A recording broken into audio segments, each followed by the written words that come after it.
What's going on, faithfuls? The Nothing But Niners crew is back. Doubleheader night, guys. You know what it is. We are here for the more midnight madness. Episode 32 is officially underway. I know you guys probably thought we were stopping at 31 because that's the month mark, right? Like most months are that long, but alas, we are here. The formalities are up on the screen. We got a lot to get to tonight. Normally, after a regular show, we don't do on Twitter today. However, we got some goodies for you guys, so let's go ahead and get to on Twitter today. All right, now you guys already know who's here and breaking this down. I'm your guy, 49ers Mike _NFL. To my left is my guy, Brian. He is Stater _Niner. Both of those are Twitter handles. Brian, are you ready to rock? Every day, man. All right, let's freaking do it. So this is the first one that I want to get to here. I got a question for you about this. Please explain. So the question, it says, you're from SF.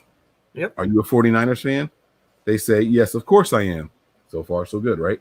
But then they say, but also a Chiefs and Raiders fan. Okay.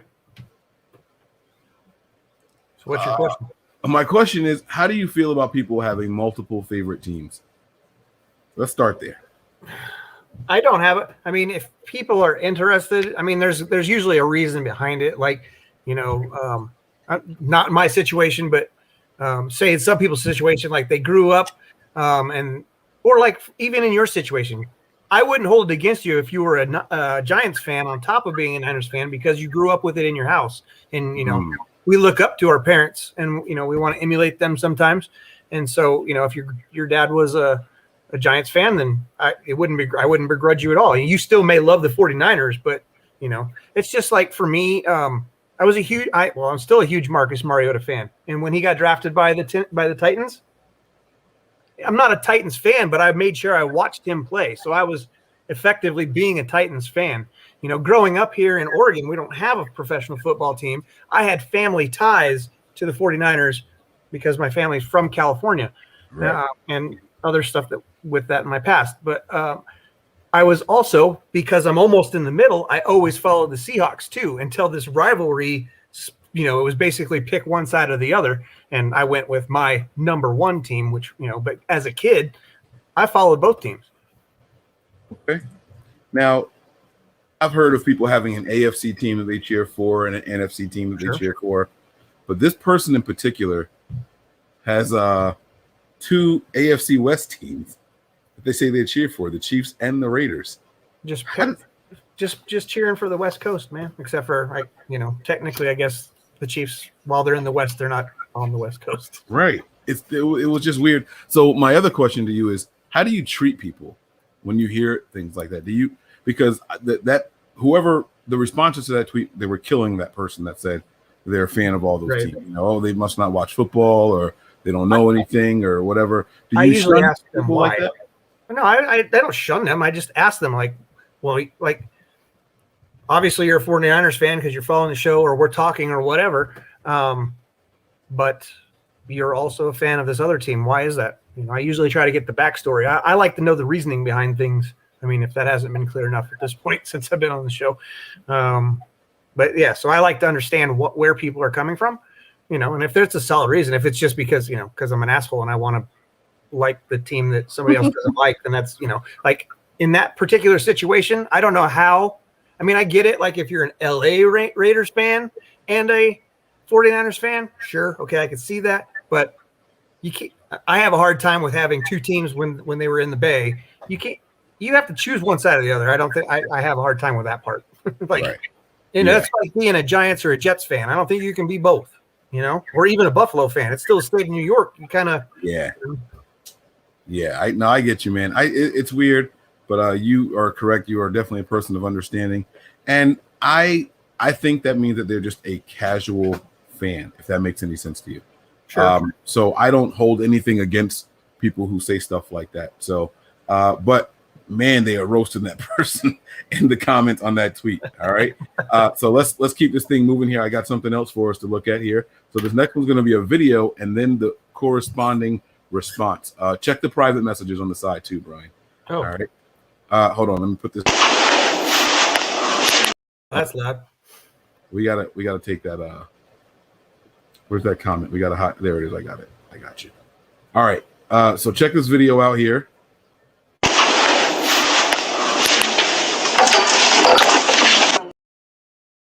Gallman? Gilman? What? That was Gallman's jersey, but it's in the 49ers locker room. So I'll post it one more time.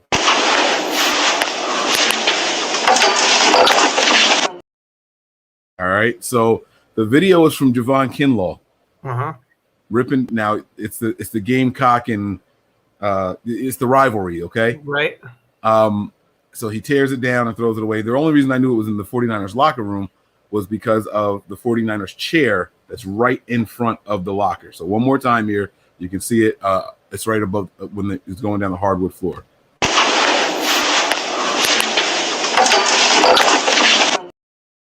Basically one of those get that shit out of here type of things, right? Yep. And then Gallman tweets it on Twitter and says the following. All good. He'll be wearing it later. So there must be some kind of wager going on here. I can't wait to see Kinlaw fit into Gallman's jersey. Because he's going to tear that thing in half. He's going to purposely flex and just rip that joint. You know what I'm saying? He's going to Hulk the crap out of that thing. I love seeing this. Two guys, especially Gallman, fairly new to the red and gold, interacting with each other. Yeah. And keeping the love alive. I enjoy seeing stuff like that. I sincerely enjoy seeing team camaraderie and stuff like that. That tells me that the locker room is good. They don't know each other that well. Well, at least I assume they don't. Let me make it clear here. I assume they don't. But it shows that the locker room is really tight with each other. They can play around with each other. They goof around. I love seeing that kind of stuff, especially in the offseason. You know, during the season, teams tend to get closer. Gallman is not taking an official snap for the 49ers. There's no guarantee he's even going to be on the roster, but they're still haggling and heckling with each other. I really enjoy it. What are your thoughts when you see stuff like that? No, I huge. I mean, obviously it was a different situation, but like when you saw Bosa take the flag and plant that bitch after the Cleveland game, it was like, just things like that. You have that rivalry between you and some other player or some other college that you were, played against while you were in college, and you have that happen. Or you see things like that happen, and then obviously this in the locker room, it's fun. It's fun. It shows, like you're saying, it shows that they have good camaraderie inside that locker room, and they can kind of mess with each other and jar back and forth with each other, and that's always good as far as I'm concerned. You build that brotherhood, and then you can lean on each other. Absolutely, man, 100%. So I really did like that. We can also get to. I believe that's all I have for Twitter today. There was this one thing I wanted to ask you. I don't have a video or anything like that of it. But Tom Brady played the entire season on a completely torn MCL. Big deal or not, and why? Well, I mean, it kind of depends. If it's completely torn, I mean, obviously you have There are several ligaments in the knee that can help for stabilization. I'm not trying to take anything away from that accomplishment, but there have been plenty of players in this league who have gone entire seasons with an MCL. And ACL is different, PCL is different, but if you're gonna have, you can even guys out there with a torn meniscus, because that's the shock absorber. So I mean, if you're a running back playing with no meniscus or a torn meniscus, that's something to be proud of if you can do that or whatever, or be astonished by. As a quarterback, I mean, I know, he's supposed to be mobile and running around, and you need to have, stabilization in your knee as much as possible. But these guys are professional athletes. Their bodies are, built different, so, I mean, not that they're missing parts or anything or have additional parts. They're just put together differently, and obviously with, Brady having the career that he's had, some very good strength training over the last, and conditioning training over the last, his career. And so I think that it's important to note that, but I don't think it gives or takes away anything from his season last year. And if anything, it's just media looking for stuff to put out there, I think. Yeah. Yeah, I agree with what you're saying, man. I kind of feel like it's time for me to come clean here, and then we'll get to the questions. When the season started, every single professional in the world that covers the NFL said, I got Tampa Bay versus the Chiefs in the Super Bowl. I mean, who else? Who else? Who else? Who could it possibly be? And I hated that. I absolutely hated it. Like, it was just, to me, it was just terrible. I hated seeing that. I hated that people thought that the NFL was just so damn predictable. And I'm like, the Buccaneers offensive line ain't that great. They're not getting that far. They got a good roster if it was, 2015. But a lot of these guys are past their, I was hating hard. Mm-hmm. I was wrong. So I just want to put that out there. Here we are 10 minutes in. We haven't got to any questions yet, so I apologize.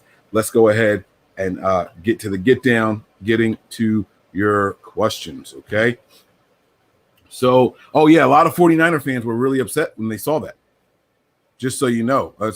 Mariah's comment here kind of, ties it all together here, like. Those are different injuries. I mean, it's completely different, but I understand where you're going, Mariah. It's not just Mariah. A lot of people are like, yo, what's up? But I'm just saying, I'm just addressing her because she put the comment up there. All right. So Mark has the first question of the night. How did he get this in here at 10:55? Did I create the room that early? All right. Anyway, if it meant we won the Super Bowl this season, would you allow your significant other to sleep with their celebrity crush and you had to watch it happen? Isn't that called? I don't know if I can say it without getting flagged on here, but there's a word for that. I'm sure. Yep. Right. Yep. I don't know. All right. Anyway. Yep. No. Fuck the Super Bowl. So seeing this make-believe world that we live on here online, my wife and I, and probably at least 60% of America all have crush and celebrity lists, right? They're your get out of jail free card that you can go sleep with them. Not everybody has them, but it's kind of a joking thing or whatever. A hall pass. Sort of, yeah. And if you're already going to give them a hall pass anyway, we're going to win the Super Bowl for it. Fuck it, let's do it. The difference, though, is that you have to watch it happen. Whatever. Sacrifice for the greater good. You are a bigger man than me. Let me tell you. It's one thing if it happens, but this specified. Listen, celebrity crush. We're throwing out crazy scenarios that are never going to happen. Sure, I'll watch. All right. Okay. All right. I'm just saying I'm not wired to watch.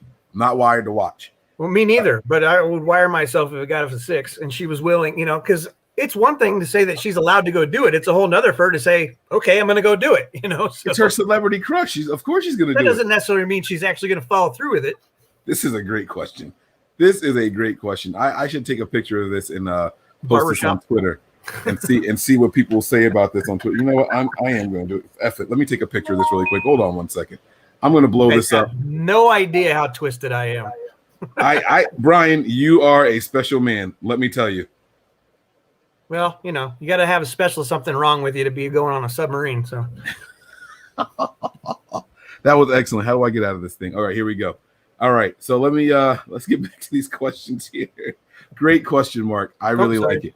Yep. DJ Malone. All right, with the foods for Brian. Favorite Mexican food?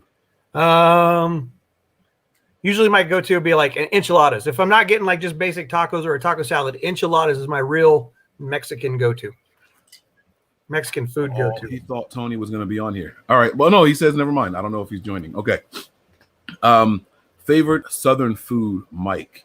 Oh, this is interesting. So, Southern food. I'm probably going to go with catfish, but not from a store, like the way my family makes it.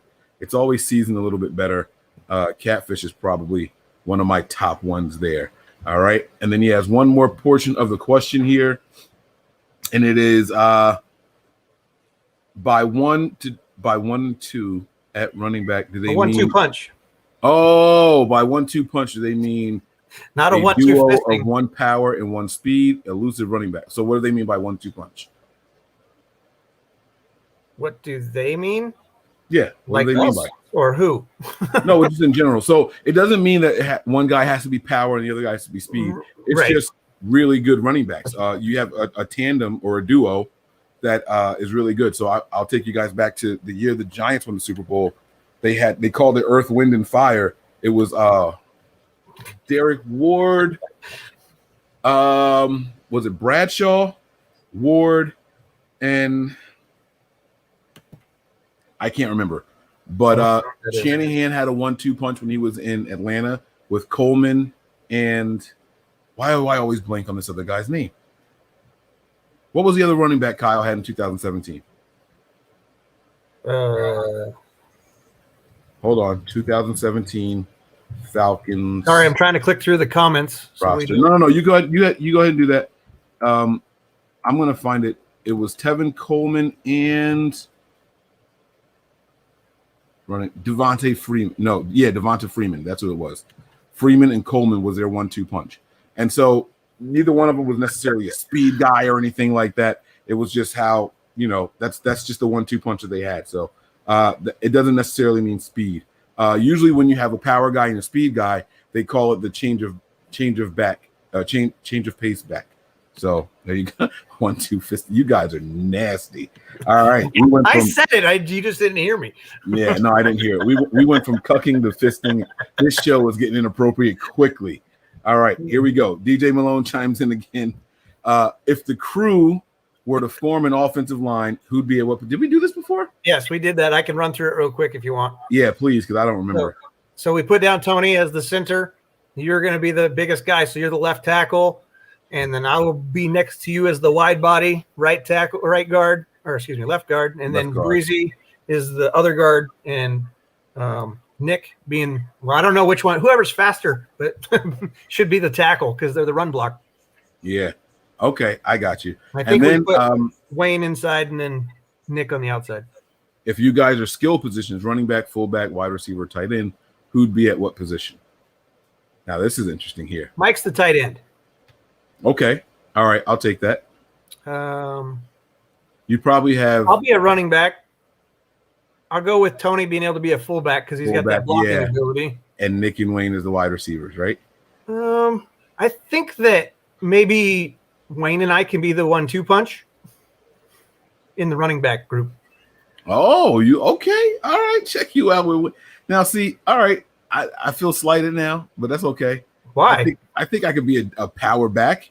Well, I think all five of us could be running backs, but I was just trying to diversify it a little bit. But I was thinking that not to take any people away from anybody who's vertically challenged like myself, but I believe Wayne is kind of that way also. So not necessarily the best to be a wide receiver. Got you. All right. I like it. I like it a lot. All right. Danny Albright says, will any of the 49ers skill players have double-digit touchdowns this season? He didn't ask for specific names, so I'm going to make this a yes or no. And I'm going to say yes. And I actually do have someone in mind, but I won't say right now. It might come up later on. So what do you think? Ayuk and Kittle. There you go. All right. I like it. Ice Niner chimes in here. The Locks versus Dipset. Who you got? And what's your absolute favorite cigar? So do you have that's a Mike question. Do you know? I hate asking you this on the spot. Do you know who? I'm sure whatever the answer is going to be no. You don't know the Locks are or Dipset is? Nope. All right. This is a good one because it's going to be a good one. I'm going to take Dipset, man. Dipset has they were a movement. The Locks, very highly respected. They're going to be a tough out. It's going to be a very good versus. But I'm going to go with Dipset just because the beats and just the lyrics were terrible. But I've noticed with these verses, it's all about how it hits. These guys are coming from similar eras and all that stuff, and the Locks didn't necessarily have the best beats. They had some good ones, don't get me wrong, but in the battle of 20, I'm definitely taking Dipset. It's going to go down that way. And right now, so typically I say my favorite cigar is a Flathead 770 just because it's a big, full cigar, very strong smoke, and something you can sit back for an hour and a half and just enjoy. But I've recently gotten into the Leisure Bravada number 9. That is probably one of the best cigars I've ever had in my life. They're very expensive. I mean, I went to go buy a box of 24, and they're like $18 a piece. That's a lot when you're buying in bulk. Just to put that in the to give you some perspective there. Buying in bulk, you usually get some discount for buying in bulk. They don't care, man. $18, man. That's just the way it is. So, yeah, that's probably my favorite cigar right now. All right. And what's weird about that is I have purchased $80 and $90 cigars before, but I give them to buddies on on their wedding days. I've never smoked one, so I don't know how good it is. So we'll see. Danny Albright chimes in and says, "Will any?" Oh wait, I did that one already. Lots. Yeah. Real quick, I know we may not get there, so I just want to address that. Whoever Facebook user is, I can't see a username, so I don't know who you are. We didn't skip your question. We haven't gotten 2 years yet, so let's hope we can. Yeah, we go in order of how they came in. Peach cobbler or berry cobbler? This is a you question because I'm not a cobbler person. Right. Neither, but if I had to choose, I'm going to go with berry. Okay. Another one for you. Sorry to put you on the spot. When are you raiding Breezie's pantry for grape nuts, Brian? So that will never happen because I made a promise to myself. Under my own power, I will never enter the state that he currently resides in. All right. I left there once, and I don't ever want to go back. I don't like that shit, Mike. What were those dragons breathing earlier, bro? Y'all had to see the size of these monsters just flying around me and hovering. Like you know how you see a bug coming and you do one of these things, like you just kind of flap it off. Right. I hit it and it hurt my finger. That's not supposed to happen. No. Not especially on the backhand. So no, I don't know what that was, but it was crazy. Is Grant Cohn a Bonafide Stooge? Okay, I want to get your response on this. I think I've been pretty vocal about Grant. You know, unfortunately it's part of being the job that he does. You know, he is doing exactly what he is supposed to do to get the response from people for the agency that he works for. Sports Illustrated, yeah. Well, I wasn't going to say it, but okay. Sorry. You know, that's exactly what, you know, the stuff that he puts out is exactly that. Now, I personally am so bent by all of that he does that I did not take the time to watch his player interview with Ward, which I've heard is really good. And he actually asked very poignant questions, which is what I would expect from a true journalist. But I still have a hard time getting away from the other portion of what he does to actually give him credit for what he can do well. So it's not that he's a stooge. It's just that he does a lot of things for other purposes because that's part of his job. I mean, is to get people to click on websites and articles so that they get the viewership that they need. And for as much flack as he gets, just to jump on top of what you say, I'm going to say no, he's not a stooge also. And what his stick is, it works. Grant Cohn joined YouTube late last year or early last year, and he's probably got triple the subscribers we have. Now, I understand that there's a machine and everything behind him, but that's his YouTube channel. It's not an SI YouTube channel. It's his. And like I said, we've been doing this for 4 years now, and he's got probably triple the subscribers. It works. Like it, love it, hate it, whatever. As long as you are subscribed and watching, nothing else matters to them. And so it's working. All right. Is this the same question? If it meant winning the Super Bowl during the 2019 season, okay, would you relive 2020? COVID-19 injury plague. I'm gonna say yes. What about you? So for that, the only thing is yes. Yeah, right. Because you can't control the injuries and all that. And if we won, I'd be like, yeah, we're still the baddest team in the league, and everyone's lucky we got injured, right? So that's how my mindset. If you said yes, what would you do differently in 2020 with your 2021 self-knowledge? This is for myself, not for the team. Yeah, I'm not quite sure I understand the second half of this, but I would be back to talking my shit, and the Niners are going to be top dogs. I think we took advantage of a really, really bad situation. That season led us to getting a mid-round pick, and we bumped all the way up to a top 5 pick. And now I'm back on my bull. The Niners are the team to watch out for. I don't care what anybody says. When I said in 2017 that we would make the Super Bowl in 2019, people thought I was crazy. And look at what happened. So I'm back on it. I'm back on it, you know? Yep. Let's see here. DJ Malone says, round table, should Trey's pocket skills / presence be on par with his athleticism in order for him to effectively and be potent in Kyle's run first heavy West Coast offense? Stay golden, fellas. For me, yes. they have to match, right? You want to get them, you would hope they continue to grow. So yeah, absolutely. The athleticism is only going to get you so far in the NFL. I'm sorry. Everybody's an athlete in the NFL. It's only going to get you so far. You have to command that pocket. You have to navigate the pocket well.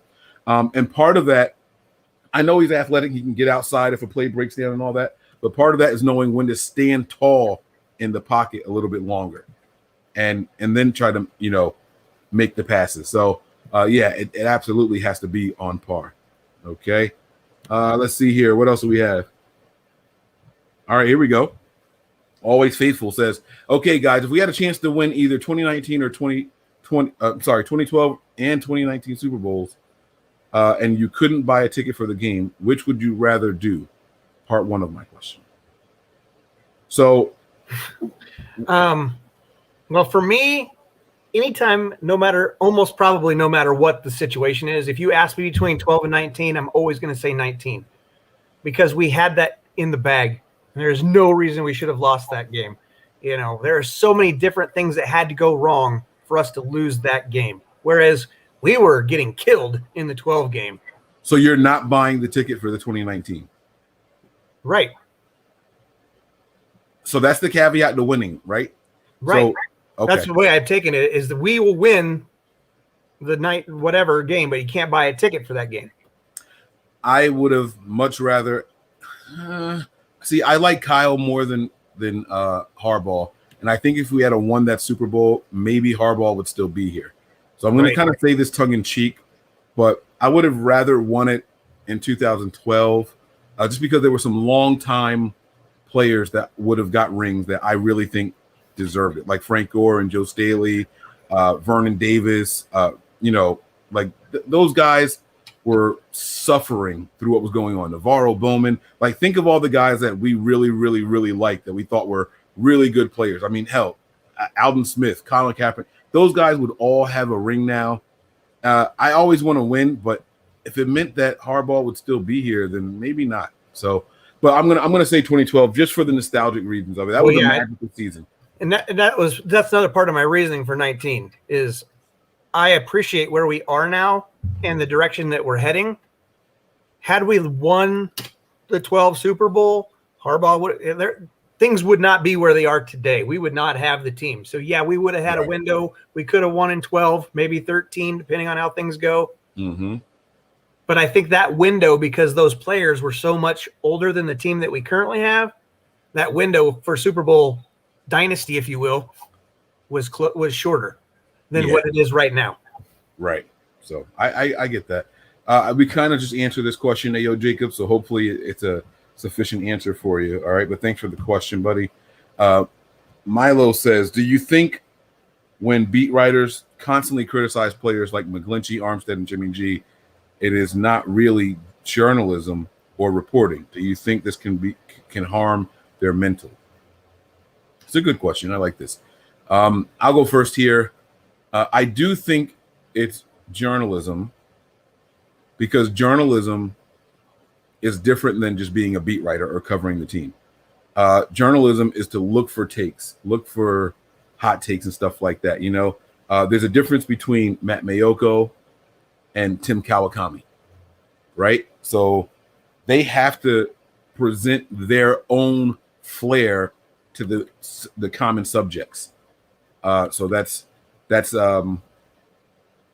my answer. Now, as far as it harming the players' mentality, absolutely. Players are people, and they see it, they read it, they respond to it sometimes on Twitter.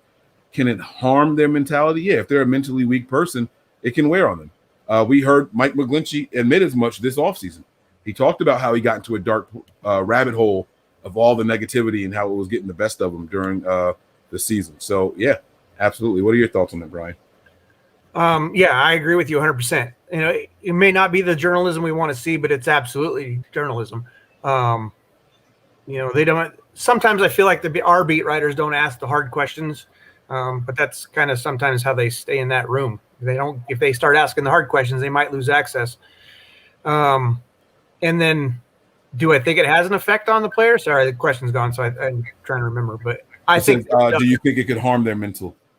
I mean, yeah, I think that anything that people put out there, I mean, you can say it's just words. I mean, words have, some sort of strength behind them, depending on who's using them, how they're using them, and what you allow in your mind. So, while these athletes are amazing physical specimens for the most part, otherwise they wouldn't be able to do what they do for us. I don't know that they're all, emotionally evolved to that point, to have it sink in like that's really bothering me. I'm sure that most of them do, but some of them are just like they let it roll off there because they don't care. They're at the point where that doesn't bother them. Jimmy Ward and Armstead are good examples of it doesn't bother me. I hear you, I see you, and I'm going to use it as motivation to prove you wrong. But we've also seen the flip side, like I said, with McGlinchey and even Jalen Hurd. He deactivated his social medias because he couldn't take the negativity. That wasn't just from journalism. That was from the regular fans.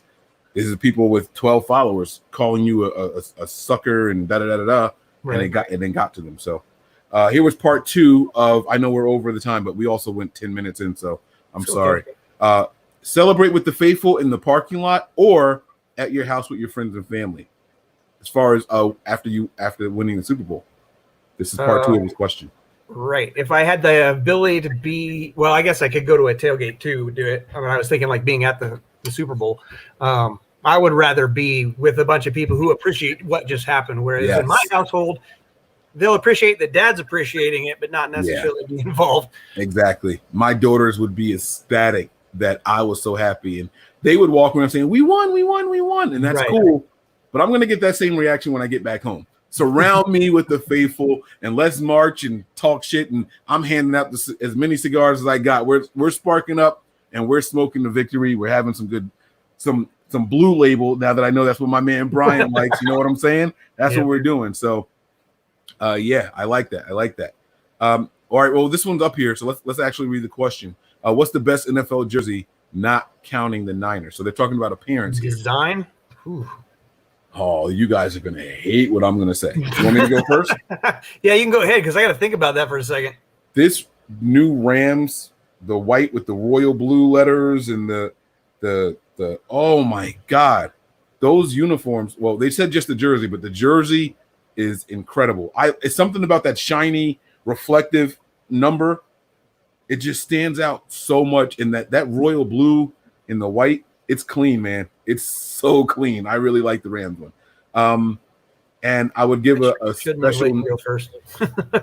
Why? Is that what you're gonna say? That was the first team on my mind. Now I gotta think something. Oh, well, then I won't say my second one because go ahead. I've always had a thing. I've always liked the Eagles hunter green with the black.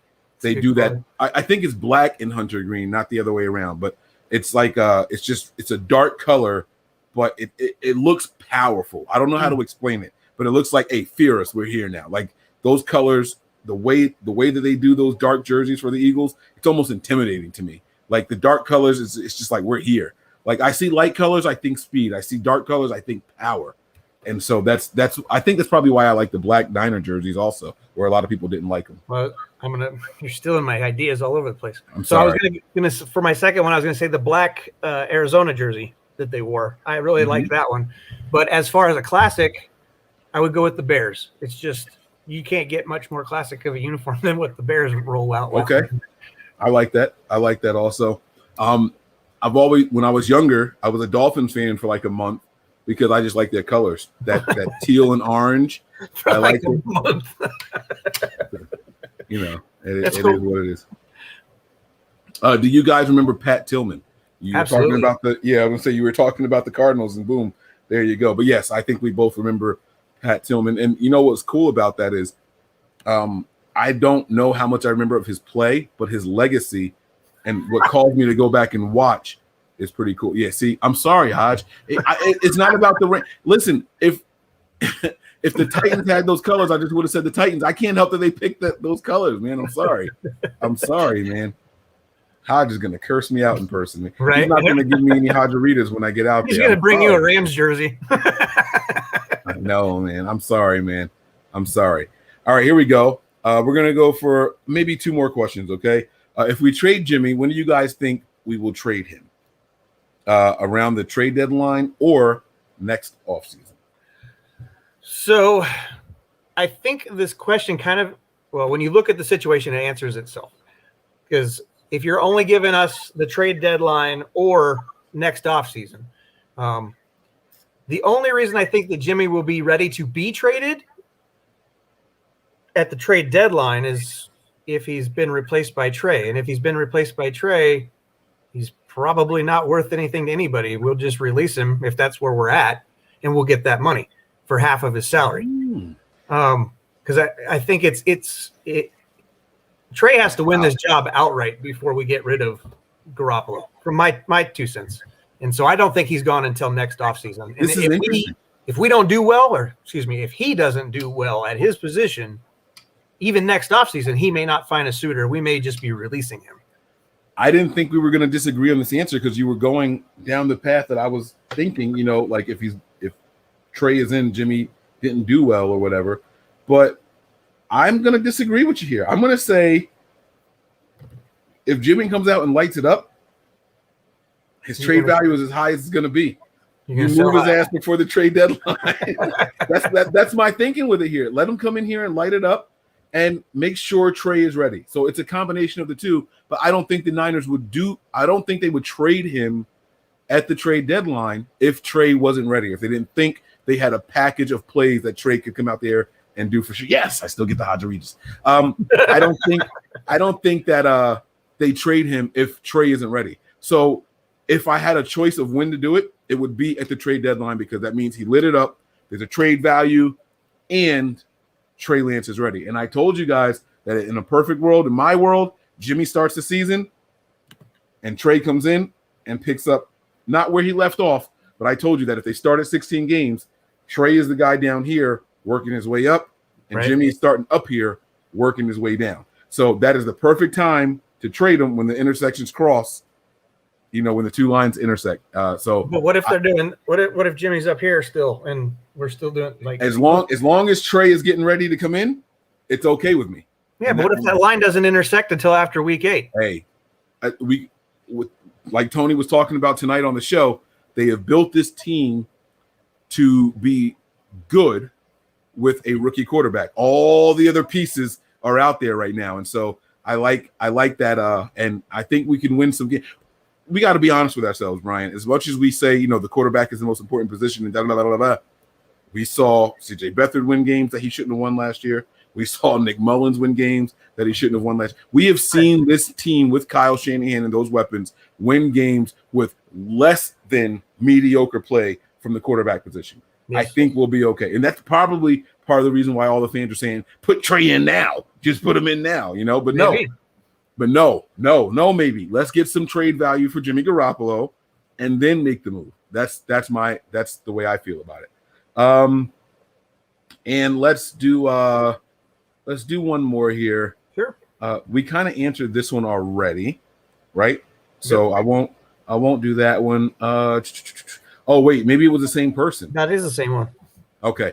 So then here he or she, I'm sorry, I don't know, no disrespect. This person type this question here. Is person offensive?